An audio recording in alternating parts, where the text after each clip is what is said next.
Thursday, 7:25 a.m.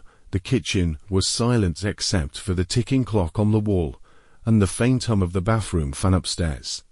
I drank orange juice and stared at the minute hand. My toast was still sitting on a napkin, and there was jam stuck to the corner of my mouth. When I grabbed my backpack and stepped outside, the cold air hit me like a slap, waking me up a little. The school bus arrived right on time. As usual, I took the second-row window seat. Behind me, the upperclassmen were laughing loudly, arguing about where to celebrate the victory. Next to me, Ellie didn't say much. Her brows were slightly furrowed like she was working through something in her head. At the next stop, he got on. He wore a grey hoodie, head down, walking slowly, and sat all the way in the back. He didn't speak to anyone. No one greeted him. In class, he sat by the wall. His desk was neat, his movements quiet, like he was trying not to leave a trace. When the teacher called roll, he said his name softly, Jason, not loud, but clear. That day, we were assigned to small groups. Ellie and I ended up with him. I introduced myself first. He glanced up, but didn't respond. For the rest of class, he didn't speak, didn't even touch his pencil. At lunch, he sat alone by the window, holding a corn tortilla wrapped in a napkin. It looked cold. Ellie and I took our usual spot. We noticed him, but didn't say anything. Around us, everything felt normal: the scrape of plastic forks on styrofoam, the drip of the soda machine, some kids talking about the weekend party. Amid all that noise, Jason looked out of place, like a fragment of something that didn't belong in this world. By the third morning, Jason's seat was empty. The chair was gone. Class went on like nothing happened. The teacher didn't mention his name. No one asked where he went. During lunch, Ellie said she'd seen him by the edge of the field that morning, just standing there, staring at the ground. She tried to say hi, but he didn't respond. He never showed up to any class. I started looking for him around campus. Sometimes I spotted him curled up in a corner of the library. Other times, he was just standing near the food cart, staring into space. What struck me was this: no one else ever seemed to see him. When I brought up his name, people just gave me blank looks. One afternoon, I walked behind the gym, along a little used path. It was quiet, isolated. He was there standing by the chain-link fence, back stiff. I called out. He turned toward me. His eyes looked dull, clouded. He said someone locked him here. I asked who. He didn't answer. He just turned and walked away, slow and dreamy, like moving through a half-remembered dream. He started appearing and vanishing like a ghost, or like someone the world had already forgotten. Once, I found a crumpled note tucked in my desk. Written in pencil, it said, "They pretend they can't see me." That night, I barely slept.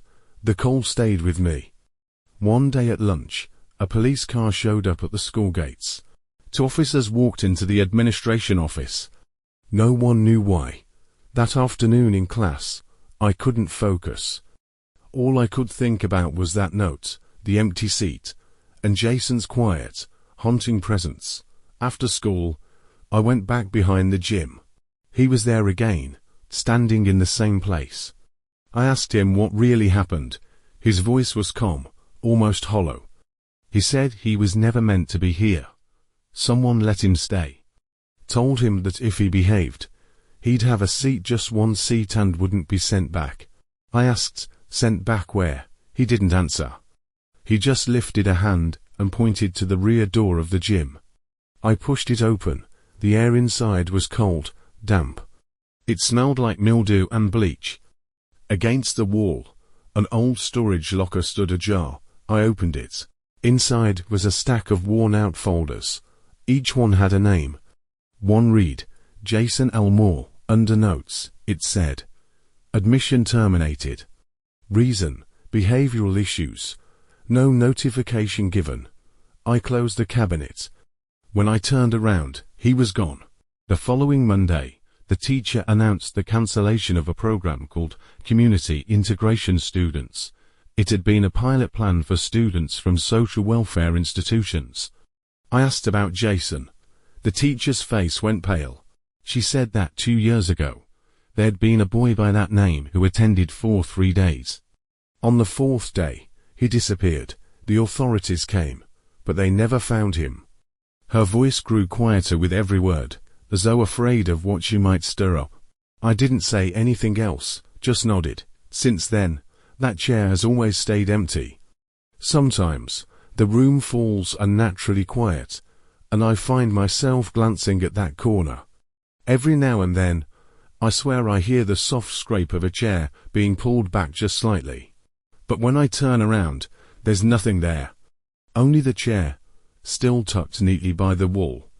Just like the day Jason arrived silent, alone, and forgotten by the world. That was the last time. The afternoon I moved into the red brick house was sweltering. The air was so dry it smelled faintly of burning. A thunderstorm the night before had left dark stains on the pavement where puddles had evaporated. I hauled the last box of books inside, turned on the central AC, its Wacom doing little against the heat, and collapsed onto a dining chair, my forehead still damp with sweat. The house was rented, the furniture mine. Everything was in place except the sofa, which hadn't been delivered yet. The house next door was identical to Story's, an oak tree shading each front door, lawns trimmed so perfectly they looked artificial. I hadn't met the neighbors, but I knew there were only 4 houses on the block. At dusk, there was a knock. A middle-aged woman stood on the porch in casual blue clothes, holding a small box of cookies. "I'm Irene," she said, "from next door." I thanked her and took the box. She didn't come in, just peered past me into the house. "You living alone?" I nodded. "Good night, then," she said, and left. I put the cookies in the cupboard. Dinner was microwaved mac and cheese, tasteless. I ate it on a folding chair in the empty living room, the TV playing nothing worth watching. Before bed, I checked every window and deadbolted the front door twice. I woke up sometime past midnight. The house was dark except for the AC's drone. Just as I was about to roll over, I heard it, a faint, rhythmic tapping from downstairs, like knuckles on wood. 3 slow raps, a pause, then 3 more. I sat up, holding my breath. No wind, no rain. The sound came from the front door, not the windows rattling, not the pipes. Just deliberate, patient knocking. I slipped on shoes and crept downstairs. The closer I got, the clearer it became. Someone was outside, tapping on the door. I didn't open it. Just stood there, listening, then it stopped. Through the peephole, nothing. I didn't sleep the rest of the night. The next morning, my neighbor George was by his car, organizing something in the trunk.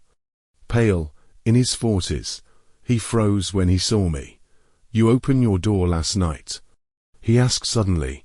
I shook my head. "Good," he said. When I asked why, he shut his car door. "You'll hear things living here. Just remember, after 11 p.m., don't answer the door." He wasn't joking, just stating a fact, like he was telling me trash day had changed. That night, I turned off all the lights by 10:59 p.m. and waited on the stairs. The air felt thicker. At 11:15, the knocking returned. 3 raps, pause, 3 more. I edged to the door, silent. The knocks weren't frantic, just persistent, like a reminder. "I'm still here." I didn't answer. After a minute, it stopped. The peephole showed an empty porch. The next day, Irene watered her lawn. "You held out last night," she said. I nodded. "First week's always like this." That night, no knocking. Instead, the bathroom faucet turned on by itself upstairs. I sprinted up. The water stopped the second I flicked the light on. The sink was dry. I checked every lock, every window. No signs of entry. Days passed. I noticed something. The knocking only came when I was alone. One night, my coworker, Mike, came over for dinner. The second he left, the sound returned, but not at the door, inside the walls. Knuckles on drywall, moving slowly from one corner to another. I pressed my ear to the plaster and felt it something shifting behind the surface. I didn't sleep. The next day, Irene wouldn't open her door. She spoke through the glass. Don't dig. Don't answer. Don't knock back. I told her it made no sense. This place isn't haunted, she said. It's just keeping sounds. People who lived here before they opened and closed doors too fast. The sounds stayed. A week later, George's house was empty. His car sat untouched. No police came. No one asked questions. That night, I finally spoke to the noise. What do you want? The walls erupted. Not the usual rhythm, frantic, desperate pounding, like something trapped and clawing its way out. I stood frozen until it stopped. Now it comes every night, closer each time. I don't turn on lights, don't open windows. Don't invite people over. Sometimes, a puddle appears under the door. Or a pebble, or a short length of rope. Tests, Irene calls them. It's not a ghost, she says. It just learned to copy people. It's waiting for you to open the door once like the others did. Then it'll live inside you. I didn't ask how she knew. Because yesterday, it started mimicking my voice. Tonight, it whispered my name under the door, soft, like my own sleep talk. I don't think I can hold out much longer. There's a wooden fence in the backyard, rotted to hell. My dog used to slip through the gaps all the time. That night, just before 8, the sky had barely darkened when I heard him barking like mad out back. I wiped my hands and stepped outside to call him in. He stood rigid by the fence, staring into the woods, body tense like he was about to lunge. I followed his gaze at first. Nothing. Just the trees looking darker than usual. Then I saw them. 5 little girls in old-fashioned dresses, all with long, golden hair. They held hands in a perfect circle, spinning in rhythm, their steps to synchronize to be human. They laughed, but the sound was hollow like a recording played on loop, dry and lifeless. I crouched to pet my dog. He trembled under my hand, not scared, exactly. More like frozen, unsure whether to run. Hey, I called out. They didn't stop. Just kept spinning, laughing, stepping, spinning. I climbed over the fence. The moment my feet hit the ground, the crunch of dead leaves vanished. The whole forest went still except for that circling ring of girls. I stood less than 10 paces away, watching their feet barely graze the earth, their formation never breaking. I took a step forward.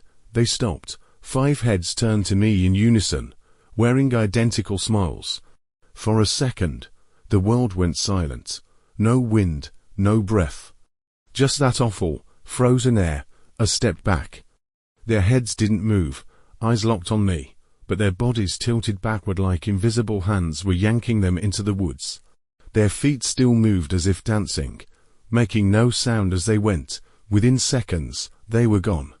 Only a flattened ring of grass remained, blackened like something had burned it.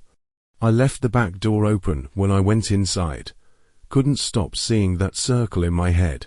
I didn't sleep. My dog hid under the bed, refusing even water. The next day, I called the cops. The officer who came listened, skeptical, then walked into the woods to see for himself. He stared at that grass circle for a long moment before turning back. Isn't this state land? Why were you out here? I said the fence was broken. The dog got out. He shook his head, putting his notepad away. This used to be a school camp, closed in the 60s. People say they see kids' ghosts at night, but you know how the internet is. I didn't answer. Nothing happened that night. But on the 3rd day, the grass grew back, no trace left. I thought it was over. Then I came home from the grocery store and saw a little girl standing at my door. Golden hair, old dress, no shoes. She stood perfectly still, her back to me. Are you lost? I asked softly. She turned, smiling that same smile. I shivered. She didn't move, just stared. I pulled out my phone, pretending to call someone, hoping to scare her off. Instead, she stepped toward me soundless. No footprints in the dirt. My dog bolted out, barking wildly at my side. She stopped, smiled wider, then turned and walked back into the woods. I deadbolted the door, shut every window. No one came that night. But I heard them little girls whispering in the backyard, counting, like they were lining up.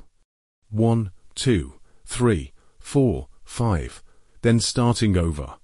On the 4th morning, at 6 sharp, I opened the back door. 5 stone figures stood just beyond the fence, child-sized, frozen in the exact poses of those dancing girls. No way they formed naturally. The one in the middle grinned, my dog's collar wedged between its stone teeth. I tore through the house. My dog was gone. Animal control had no leads. I didn't touch the stone girls. No one else did either.